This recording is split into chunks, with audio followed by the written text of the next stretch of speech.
My name is Dr. Alex Dastgheib. I'm an ophthalmologist and I've been working in ophthalmology for over 25 years.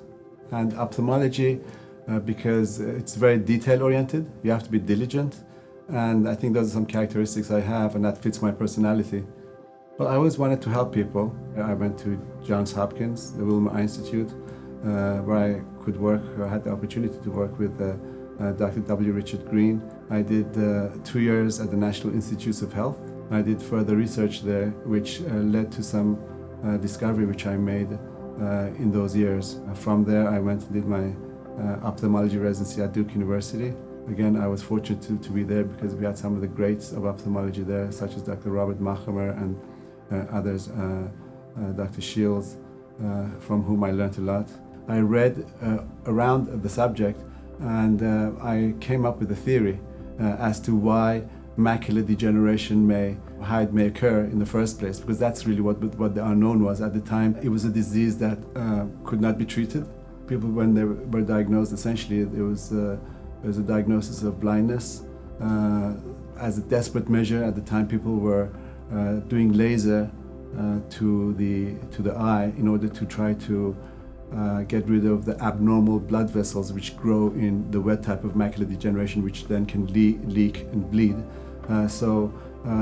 But by trying to destroy those abnormal blood vessels, you're also destroying the part that you need the most, which is the retina, the macula. I did come up with the theory as to why the blood vessels may grow in the first place. And my theory was that there may be a factor called, or a molecule called vascular endothelial growth factor, which may be present in the eye. So I did some experiments, and lo and behold, I found a large amount of vascular endothelial growth factor in these eyes with wet macular degeneration, and that was I thought it was a very significant finding. Soon after that, I was at Duke University for my residency, and that's a very well-known place for retina, which is the back of the eye. Fortunately, a company did reach out to me.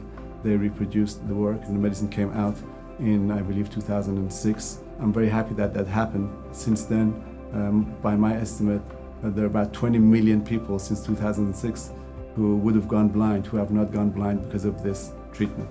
Right now, I'm focusing on cataract surgery. I just completed a study of 325 extreme cataracts. By extreme, I mean people who are fully blind. All they could see was what we call counting fingers, which means they can see just to count fingers, or just see something move, like a hand move called hand motions, or worse than that, just light perception. They can only see light, nothing else.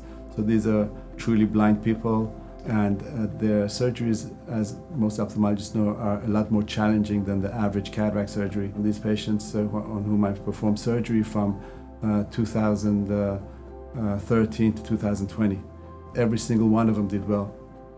And the post-op result, average visual acuity was 20/30 without correction at 6 weeks.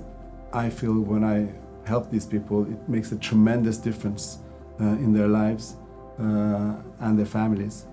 Many of them, it kind of gives them their life back, which is what they tell me on a regular basis, and that's very rewarding for me to know that I can make such a big difference